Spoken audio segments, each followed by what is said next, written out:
gitu ya. Jadi Sasindo itu harus menjadi garda terdepan, menjadi contoh gitu, dalam hal karya, bukan tulis menulis, bagaimana juga ketika berbicara di depan umum.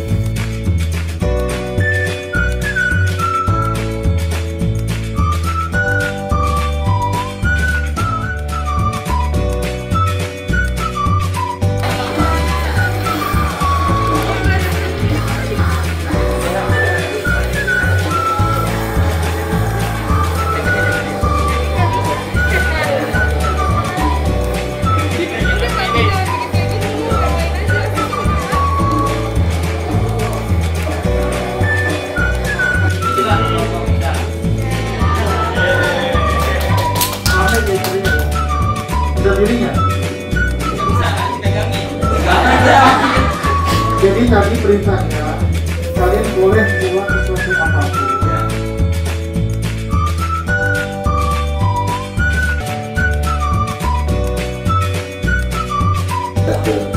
Salam sastra. Salam Indonesia. Salam sastra. Salam Indonesia. Salam sastra. Salam Indonesia.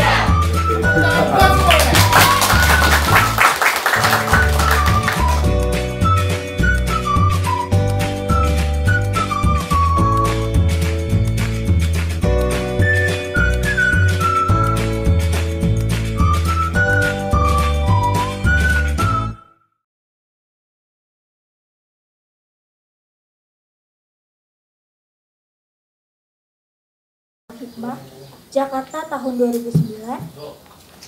Beliau juga pernah mengenyam pendidikan di Institut PT Hijau Jakarta 2012. Beliau merupakan dosen tetap di Universitas Pamulang, sekaligus sebagai tutor online Universitas Terbuka, dan juga sebagai penulis deteksi Indopos. Pernah ikut serta dalam berbagai webinar, salah satunya webinar penulisan ilmiah yang diselenggarakan oleh Kamila Press. Beliau juga pernah menulis buku, beberapa karyanya antara lain buku Legenda Sang Dakwah, Menulis Itu Gampang, Keajaiban Ramadan, antologi buku manajemen pendidikan. Beliau mempunyai media sosial yang bisa dikunjungi. Ada Facebooknya Denny Darmawan, YouTube Denny Darmawan Official, Instagram Denny Darmawan Official, website belajarmenulis.id. Oke, langsung saja kita persilahkan kepada Bapak Denny Darmawan, dipersilahkan. Tepuk tangannya dong. Bismillahirrahmanirrahim. Assalamualaikum warahmatullahi wabarakatuh. Waalaikumsalam warahmatullahi wabarakatuh. Jadi lemes aja, lemes banget. Udah makan belum sih? Berapa piring? 3. Wis mantap. 3 piring. Minumannya berapa? 2 galon. Oke. Tadi sudah diperkenalkan ya. Kalau ngomongin diri sendiri panjang lebar dah, mendingan lihat media sosial saya aja ya. Gitu. Dan lihat, kalau kata guru saya, kalau melihat orang itu lihat akhlaknya dan juga karya-karyanya, gitu ya. Kalau saya ngebanggain diri sendiri kayaknya nggak enak ya. Lihat aja karya-karya saya, gitu ya. Mudah-mudahan bisa bermanfaat. Alhamdulillah, ini suatu kehormatan buat saya, ya, bisa bertatap muka, ya, tak kenal maka tak sayang. Ya, oleh sebab itu, tak kenal maka tak, udah sayang-sayang aja. Tak kenal maka kenalan yuk, itu dong, udah sayang-sayangan aja. Ya, siapa namanya? Marlia. Wah, sayang-sayangan nanti aja ya, kalau udah di pelaminan. Baik, nama saya Denny Darmawan. 2 tahun ini saya dipercaya mengajar prodi Sasindo. Wah. Jadi kalau belajar sama saya harus ada outputnya. Jangan ngaku anak Sasindo suka nulis tapi mana karyanya. Makanya saya wajibin untuk bisa nulis artikel di media cetak atau media online, atau minimal buku antologi sebelum punya buku solo. Gitu ya. Jadi Sasindo itu harus menjadi garda terdepan, menjadi contoh, gitu ya, dalam hal karya. Bukan tulis menulis, bagaimana juga ketika berbicara di depan umum. Nah ini saya kaget juga, ternyata materinya tentang manajemen waktu dan acara. Saya tanya sama Pak Fahmi, ini goalnya kemana sih sebetulnya? Oh, saya ingat terakhir gitu ya, kalau orang kuliah sama orang bekerja, ini harus berbarengan. Ya, kebanyakan orang ya kerja itu jadi momok yang jadi alasan yang ampuh buat dosen. Pak, saya kerja Pak, lupa ngerjain tugas. Wah, gini ya. Itu resiko, Bung. Kalau Anda kuliah, itu resikonya. Nikmatin aja, jangan banyak keluhnya. Tapi tetap Anda harus membangun komunikasi dengan dosen. Jangan tiba-tiba keluar-keluar, ini belum tugasnya, ini belum tugasnya. Ternyata pas sudah selesai, Pak, saya gini. Kemarin kemana aja. Itu pentingnya waktu. Ini saya mau mengubah mindset dulu ya tentang waktu ya. Karena kalau kata orang itu, habiskan ya, kegagalanmu di masa mudamu. Nanti sudah tua itu biasanya akan menuai kesuksesan. Jadi kalau ngomongin hidup, gagal, sukses, kalah, menang itu biasa. Karena itu adalah sebuah dinamika. Kalau nggak ada begitu nggak seru coy, ya nggak? Harus begitu. Kenapa? Supaya kita belajar sesuatu. Ketika ada perubahan pun sebetulnya kita dipaksakan untuk apa? Untuk belajar. Tapi kalau orang nggak pernah menerima perubahan, maka dia nggak akan belajar. Setuju nggak? Betul nggak? Ya. Jadi ini orang-orang pilih. Saya seneng nih kalau orang-orang pilihan. Berarti ya jiwa muda, betul nggak? Kemudian punya antusias yang sangat besar, punya energi yang sangat besar. Ini energinya harus diarahkan. Jangan nanti ya energinya pacaran, ya, gitu ya. Ntar energinya, mohon maaf ya, maksiat mulu, gitu. Ini energi positifnya harus diarahkan. Itulah adanya hima. Biar energi ini bisa dicurahkan. Kalian punya ide apa? Coba dikomunikasikan. Pentingnya kita belajar dari mereka bagaimana kita menyampaikan sebuah ide dan pesan itu supaya direalisasikan, ya. Nah ini tempatnya, ini curahnya. Makanya pas banget ada apa itu demo, wah, karena saya lagi lewat tuh ya dari mana, dari Ciputat mau naik ke atas, wah itu sepanjang jalan biru semua. Saya pikir wah siapa? Wah ternyata anak Umpam. Boleh, ya boleh aja. Tapi Kak ada hal yang lain yang kata Warak 3 bilang ada panggung demokrasi. Apakah harus keluar Pak ke sana? Ya, tiba-tiba kita nggak tahu karena sakit emosinya, wah itu rusakin semua itu. Ya, karena nggak terkendali. Apakah iya itu satu-satunya cara? Ada caranya. Selain ada panggung demokrasi, kalian bisa menulis, mencurahkan ide, kemudian Anda bisa terbitkan di media. Itu cara yang paling elegan kalau menurut saya.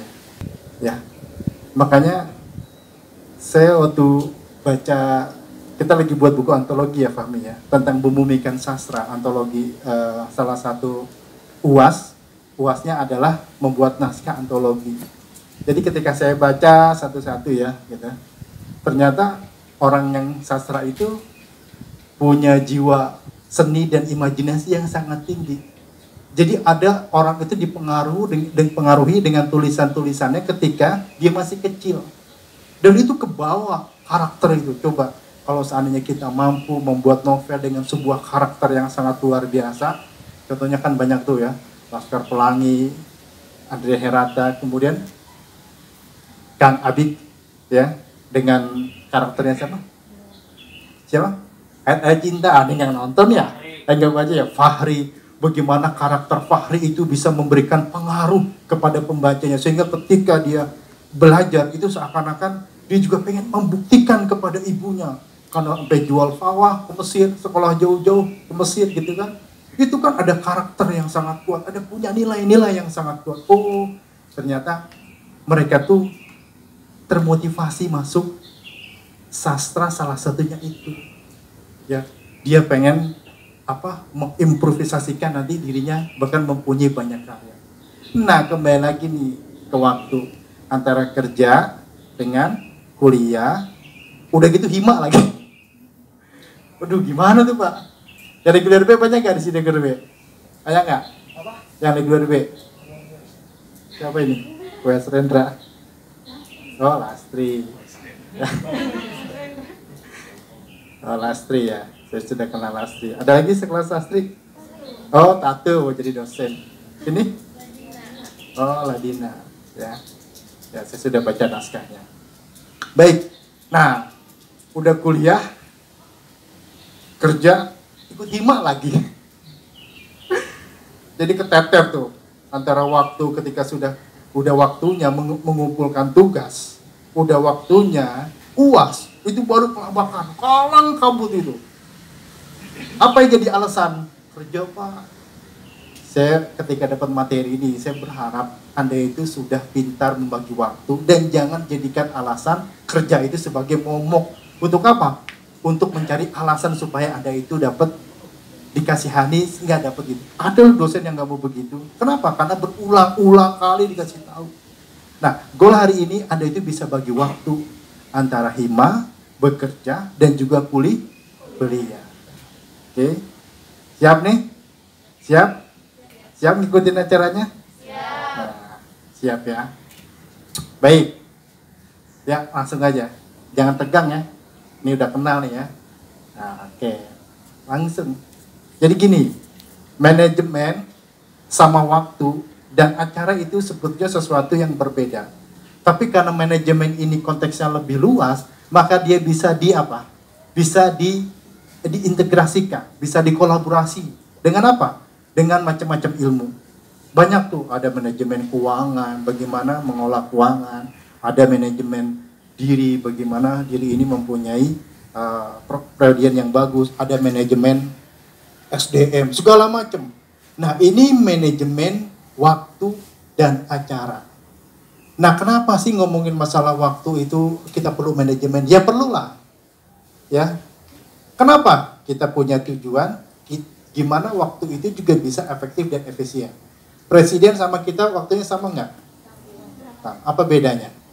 Kalau dikasih mode, apa bedanya? Acaranya beda-beda. Oke. Nih, saya mau kasih tahu dulu ya, sebelum nanti ke materi bagaimana memanajemen waktu. Waktu itu kenapa sih perlu dikelola? Ada yang bisa bantu saya nggak? Kenapa sih kudu dikelola? Waktu itu kenapa perlu dikelola, perlu di-manage? Gitu. Ya, Lastri. Oke, bisa bermanfaat. Ada lagi? Ya. Oh, ini orang pilihan loh, Fahmi, ya kan ya? Iya. Oke, di interview lagi. Ini buruh hima kelihatan di sini. Wah, ya. Wibawa hima bergengsi. Iya dong. Anda itu kalau ke Jepang, itu yang paling bergengsi apa profesinya? Tahu nggak? Guru, dosen. Gua semua orang bisa jadi guru dan dosen. Kenapa? Prestasi dijamin semua. Itu yang paling bergengsi. Kalau kita guru itu sisa. Nggak ada jadi guru ya. Nah, jadi guru itu ya di sini belum bergengsi ya. Mudah-mudahan gengsinya bisa naik. Nah, ini juga nih hima nih. Ini orang 11 tambah 1 aja nih. Jadi pemain sepak bola timnas Sasindo gitu ya. Ya, ini baru 11 orang nih. Ini adalah orang pilihan. Tepuk tangan dong buat kalian. Nah, ya. Yang belakang saudaranya Marcel ya? Rambutnya? Bukan? Oh, kira saudaranya Marcel. Ya. Oke. Kenapa perlu dikelola waktu? Ya. Orang dikasih modal waktunya sama. Berapa jam? 24 jam. Ya. 8 jam buat bobo. Yeah. 8 jam lagi biasanya buat bekerja, buat juga apa? Ya. Buat bekerja bisa buat belajar 8 jam, 4 jam. Ya. 4 jam itu bisa buat makan, minum, sholat gitu ya. Macet-macetan segala macam. 4 jam lagi biasanya nih yang 4 jam lagi nih. Main game, kongko-kongko, nongkrong ya. Ngalor ngidur, ngobrol ngalor ngidur yang kagak puguh-puguh begitu ya.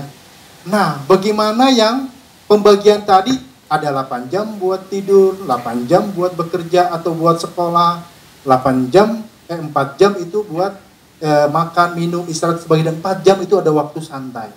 Bagaimana orang sukses itu bisa mengelola waktunya? Sama-sama dikasih 24 jam. Tapi kok you bisa sukses, I tidak? Kok tiba-tiba lu udah lulus aja? Kok tiba-tiba lu dapat nilai A aja? Kok lu tiba-tiba udah, kok pokoknya gitu deh, kaget. Padahal waktu lu sama gua kan sama, lu dan gua N. Artinya gua duluan, lu N, nggak maju-maju, nggak move on lu. Gitu ya? Nah, sebetulnya orang sukses itu salah satunya adalah dia diberikan waktu, tapi pinter membagi waktu atau mengelola waktu. Ya tadi saya bilang, Bill Gates sama kita sama waktunya. Ya. Kemudian juga Pak Jokowi sama kita sama waktunya. Lantas apa yang beda? Ini yang beda. Manajemennya yang beda. Ya. Oke, next. Ya. Nah, dipahamin dulu nih. Waktu 20 tahun yang lalu, 20 tahun itu berarti berapa ya? Kalau sekarang tahun 2000-an ya? 2001, waktu awal saya kuliah. Ya. Saya pengen kembali lagi.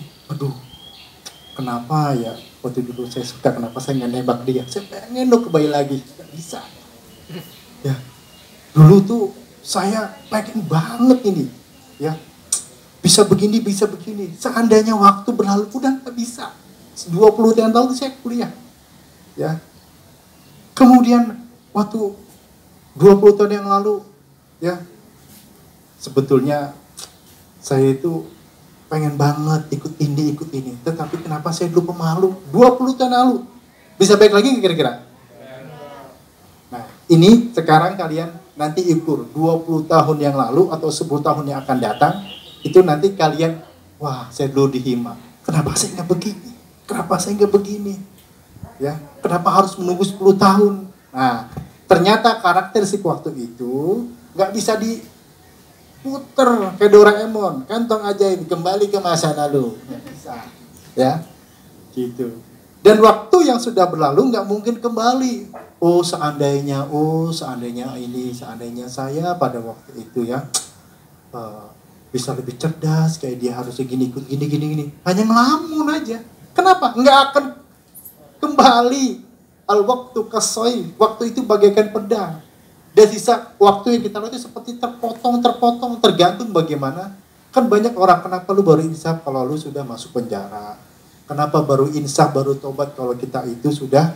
Ini memang prosesnya beda-beda ya. Tapi kita harus memahami waktu. Kalau seandainya waktu itu kita pergunakan, dia menjadi sesuatu yang sangat berharga. Bahkan bisa lebih berharga daripada harta. Kenapa? Karena waktunya dipergunakan untuk hal-hal produktif, hal-hal yang positif. Ya, jadi ini harus mengubah mindset kita loh ya. Betul nggak? Jangan sampai nanti penyesalan datang duluan. Ini kalian masuk Hima, harusnya apa? Disyukuri. Kenapa disyukuri? Ini berarti orang pilihan. Ini waktu di mana saya harus menunjukkan, ya, kepemimpinan saya sebagai seorang mahasiswa yang ada di Hima. Nah, ini nanti akan menjadi sebuah cerita dan pengalaman. Dan cerita dan pengalaman itu akan menjadi sebuah buku nantinya yang akan dibagikan kepada orang-orang, ya, yang jangan sampai kayak gua gitu loh. Ya, jangan sampai kayak gue. Mendingan gue tuliskan buku supaya nanti kalian tahu. Kenapa? Dulu dia bagaimana ya waktu itu dijadikan sebagai modal dan aset. Nah, jadi waktu itu nggak mungkin balik lagi. Waktu cepat berlalu dan dia menjadi modal dan aset untuk kita. Sampai sini sudah ngerti ya bagaimana waktu itu sangat penting. Jangan bilang menunggu entar nanti. Kalau seandainya mati, emang nunggu nanti. Emang nanti aja dah gue matinya umur 80 tahun. Emang situ bisa jamin matinya 80 tahun. Ya, keluar dari sini, dicium bajai, tiba-tiba mati bagaimana? Ya. Oke, next. Oke, nah ini tadi kalau kata Lastri, biar manfaat Pak. Kita punya target dan tujuan bisa lebih efektif Pak. Meningkatkan kualitas diri untuk masa depan yang lebih baik. Jadi masa depan itu bisa diukir dari seberapa jauh kita mengelola waktu dari sekarang. Ada nggak, misalkan gini, dia kuliah ke Umpam, dari Aceh, dari Cirebon, ngomongnya kuliah ke Umpam, udah percaya orang tuanya. Dok, sini dok, ini mama kasih kamu kuliah uang kok sebagainya, tolong ya dok ya, udah percaya mama sama kamu. Nah, akhirnya kuliah dia di Umpam. Ketika gimana dok kuliah, oh lancar bu, lancar, pokoknya tenang bu, nanti aku lulus bu, pokoknya ya. Dok gimana dok, kok udah 4 tahun ini kok lancar-lancar aja, mana ijazahmu? Oh tenang bu mah, pokoknya mama santai aja. Tahu apa yang harus dilakukan dia karena gak punya waktu, karena diberikan kebebasan seperti itu, dia cuma nongkrong ya, main game, sehingga temennya udah pada lulus digigit jari. Orang tuanya itu bagaimana perasaannya dibawain kayak gitu. Dan itu banyak kejadiannya, bukan satu, cuma 2 doang. Itu sampai banyak kejadiannya kayak gitu. Ya, dia diamanahkan untuk kuliah, tetapi pas kuliah ya nggak ngerjain tugas, masuk semaunya aja karena duit dapet gitu kan. Kemudian juga nongkrong sama teman-teman sebagai loyalitas dari kesetiaannya dia gitu ya. Ada waktu zaman saya kuliah ikut organisasi, wah aktif banget. Ternyata itu lulusnya udah mau dia baru morat-marit dia. Kenapa? Gak punya manajemen waktu. Yo, sekarang ya jadikan sesuatu lebih indah pada waktunya. 4 tahun bisa lulus nggak kira-kira? Di hima kalian itu cemerlang non akademiknya, di kuliah itu bagus, kuliah tepat waktu, udah gitu banyak karya. Ternyata orang tuanya nggak salah dong masuk Sasindo ya, tepat kuliah waktu. Ini ada buku-buku banyak, keren ya. Wah seneng itu ibunya ya. Nah ini pentingnya kita next mengelola waktu ya. Oke, nah sekarang gini, langsung masuk ke dalam strategi gimana sekarang supaya kita itu punya waktu itu tidak terpakai ya dengan cuma-cuma. Salah satu kebaikan dari Islam tandanya adalah meninggalkan sesuatu yang tidak berguna ya. Kalau nggak berguna dan nggak sia-sia, tinggalin aja ya. Gitu ya. Nah nih salah satu strateginya yang pertama, menyusun kegiatan. Mau buat daftar dulu, mau buat checklist dulu, silakan. Saya kuliah ini ada 5 mata kuliah. Oh ini ada tugas daripada ini, makalah. Oh ini ada tugas dosen dari B, tulis, semua ditulis. Ya, semuanya ditulis. Kenapa ditulis? Disusun aja. Oh ini ada kegiatan hima nanti, saya punya program, tulis. Nah, ketika semua disusun, ya, ada daftarnya, nanti ada checklistnya. Kalau kalian itu sudah melaksanakan yang itu, ya. Nah, yang kedua adalah prioritas. Ketika ngomongin prioritas, ada yang mendesak dan penting. Nah, oke. Ada yang mendesak dan penting. Kira-kira apa? Mendesak dan penting. Ada yang bisa bantu saya nggak? Saya itu bawa buku 2 tuh. Saya itu kalau ngasih materi itu selalu memberikan hadiah. Itu ciri khas saya. Ya, kalau nggak ada hadiah, pulsa lah. Saya store ntar. Gitu ya. Kenapa? Ya, saya juga sebenarnya lebih senang diskusi ya, tanya jawab ya. Tapi karena ada sedikit materi ya wis lah. Ya, kita ngegas aja. Oke. Kira-kira apa kira-kira? Ada waktu yang penting, mendesak dan penting yang harus kita lakukan. Ini skala prioritas ya. Skala prioritas. Waktu yang penting mungkin untuk ibadah kan. Waktu, wah ini ahli ibadah nih, yang ahli zikir, ahli ibadah, emang ngomongnya gak jauh-jauh dah dari ibadah. Ya, mendesak. Siapa namanya? Yogi. Siapa? Yogi. Lagi, bagus, terima kasih. Ada lagi? Apa ya? Waktu yang penting dan mendesak. Kalian sebagai pelajar loh ya, bicaranya sebagai konteksnya sebagai mahasiswa ya. Mungkin kalau mendesak itu deadline-nya cepat. Deadline-nya contohnya apa lah tuh yang deadline-nya cepat ya? Kayak tugas, terus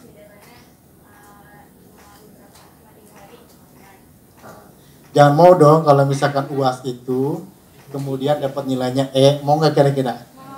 Ini penting apa mendesak? Tugas nih, tugas. Kalau misalkan tugas ada waktunya, jangan sampai nilai tugas kosong. Itu penting apa mendesak?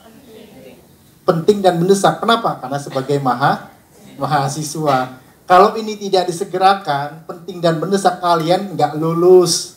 Kalau nggak lulus, ngulang lagi. Materi lagi, waktu lagi, tenaga lagi. Coy, habis waktunya cuma buat ngurus gitu doang. Ya.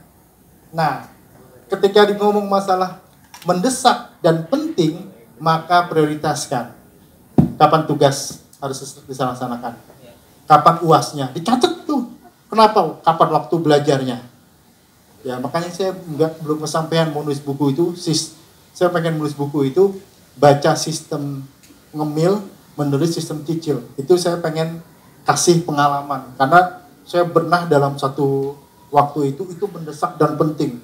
Ya, mendesak dan pentingnya itu saya harus buat modul waktu sekarang, saya dapat penelitian hibah penelitian dari sekarang. Wah, itu saya harus luar biasa itu ya. Kalau saya tidak membuat daftar mana yang penting dan mendesak, mana yang tidak penting segala macam, itu bisa kewalahan. Termasuk kalian sebagai mahasiswa.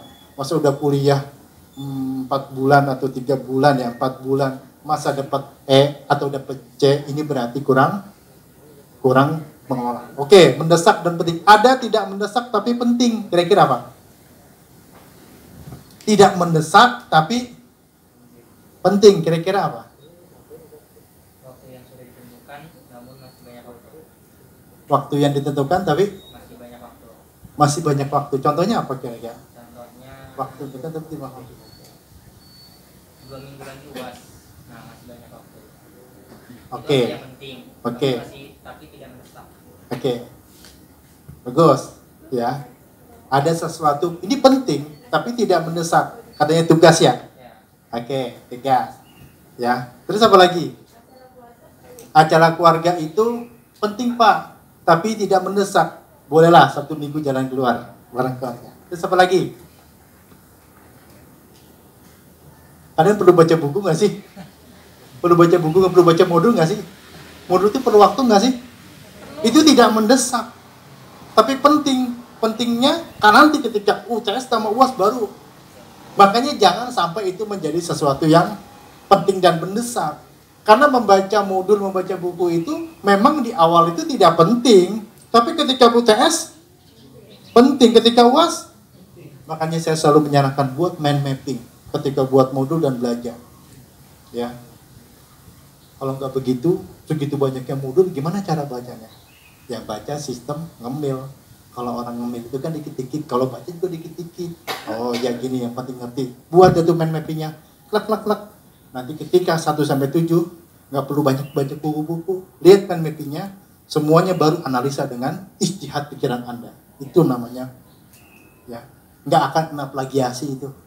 Saya tahu ketika ngerjain tugas itu, kadang-kadang apalagi sistem UTS online itu, UTS sama UAS itu sistem itu saya tahu pada yang copy paste gitu ya, dari bahasanya, menganalisa bahasanya, ya itu saya nggak demen tuh kayak begitu ya, masa masih copy paste, malu dong, mahasiswa kan agent of change, agent of knowledge, masa masih begitu ya.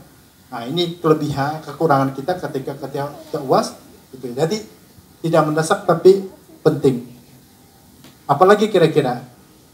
Kalau yang jemput aku dong. Kalau kamu nggak jemput aku, lu N, gua N.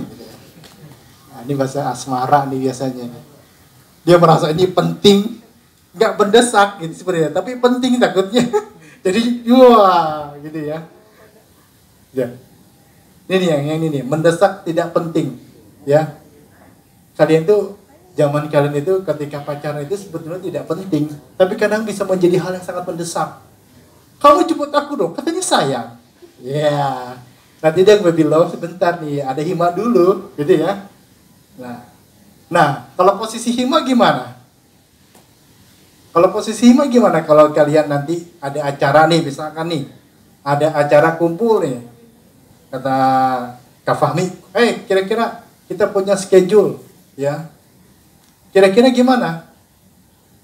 Dischedulekan dulu dong, gitu. Nanti sifatnya ada yang mendesak, tiba-tiba urgent, ada yang tidak mendesak. Nanti tergantung aja nih kita sudah komitmen pada hari ini bagaimana kita membagikan waktu ini supaya tidak bentrok semuanya.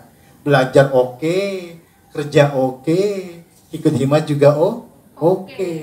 Jadi kalian yang ikut hima itu harus jadi teladan, jadi contoh. Bedain dong antara orang yang gak mau hima dengan yang ikut hima. Apa yang orang ikut hima itu? Orang pilihan coy.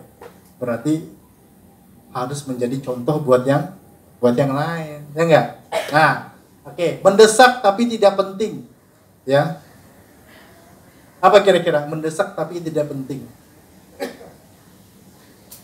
Cek status WhatsApp, Facebook, email, ya. Itu, wah ada dosen nih Pak Dini, WA mendesak mungkin, ya. Gitu. Tapi padahal saya nggak nanya, cuma nanya doang, gimana kabar kamu? Ya mungkin itu harus dijawab gitu ya. Gitu. Tidak mendesak dan tidak penting, kira-kira apa? Main game, nongkrong, kongko, ngetrek gitu kan, warawiri segala macam. Tadi itu ada waktu 4 jam itu sebetulnya itu sisa 4 jam tadi, 8 jam tidur, 8 jam bekerja atau sekolah, 4 jam itu buat makan, minum, istirahat sama ibadah. Ada 4 jam satu lagi. Ya, 4 jam ini biasanya ada urusan tidak mendesak dan tidak penting. Main game, cek email. Nah, bagaimana 4 jam ini supaya penting?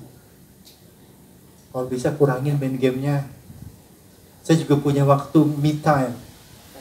Biasanya saya seminggu sekali itu nonton Netflix. Tapi sebelum nonton Netflix, saya rekomendasi dulu ini film apa yang saya harus tonton.